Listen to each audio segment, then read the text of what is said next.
Well, hello. Welcome again to another edition of My View from the Pew.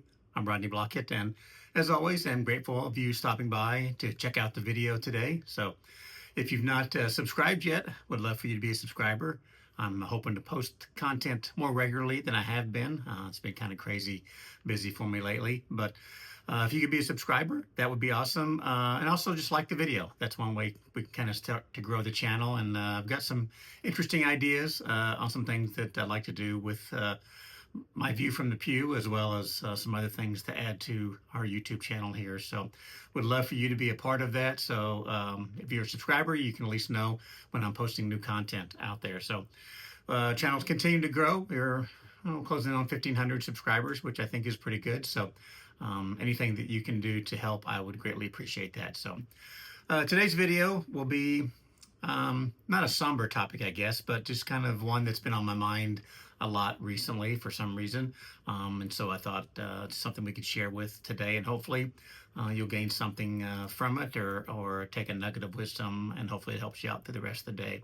So as you may know, those who know me or have heard me on previous videos, so my mom passed away about a year ago, almost a year ago now in September. My dad about 2 years ago in November of November, a couple years ago.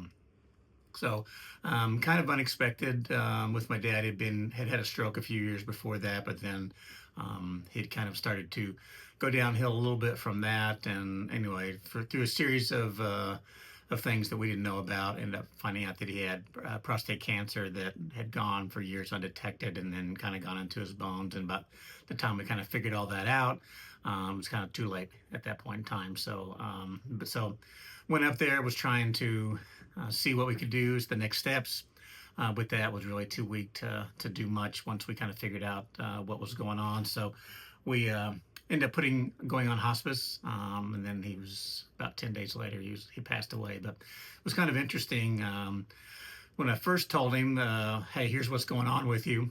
We know you have prostate, it's grown huge. Had some issues there, and obviously we knew it was cancer, and we just kind of figured out what the next steps were. I said, "What do you think, Dad?" And he goes, "Well, it is what it is," which is, if you knew my dad, he was pretty soft-spoken, quiet, and kind of very common sense guy. So he's true. It is what it is. There's nothing really at that point in time he could do about it. But kind of once we kind of went into the next stage of things, which into the hospice stage of thing, where he knew, I don't know if he knew it was going to be, less than 2 weeks, but he knew, his time was pretty short. So, and as you can tell from the title of the video, he would say to me, well, I'm not going to be around much longer. I was like, yeah, I know, Dad. He goes, who's going to take care of your mom? It's like, we'll take care of Mom. We'll make sure she's taken care of. And so it was interesting that, well, it was his main thing in life was who's going to take care of Mom. And once I told him, we'll take care of Mom, she'll be fine, then he just would go on about that and kind of close his eyes and rest a little bit more. And then a few hours later, we'd talk to him, and this was a little bit again with his stroke, with his memory and things, but he's like, I'm not going to be around much longer. It's like, yeah, I know. And who's going to take care of your mom? Like, we'll make sure Mom is taken care of. But it's just kind of an interesting perspective of when you only have a finite amount of time left. And in this case, whether that be 2 days or 2 weeks, your perspective changes a lot.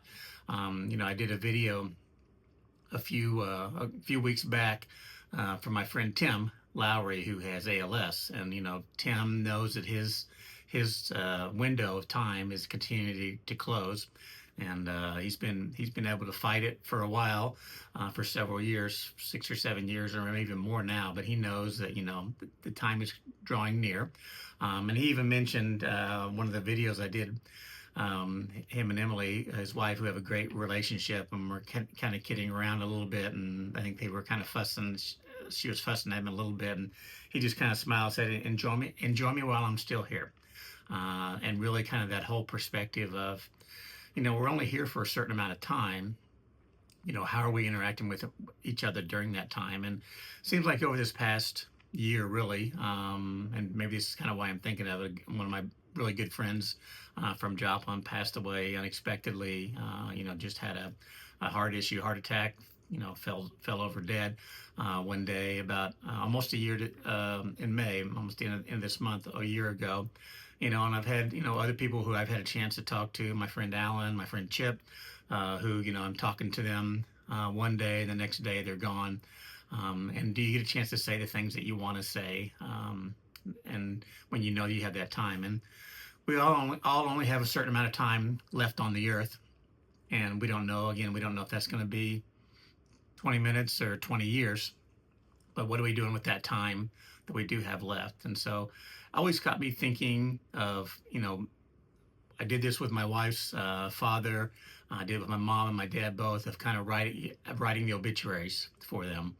And it's like, these are a lot of things that we probably should be telling people now, but we always wait till it's too late. And we thought, this guy was a really good person, or they worked here, they did this, they like to do this, they enjoyed these friends, these family. But did we actually tell them those things when the time has come?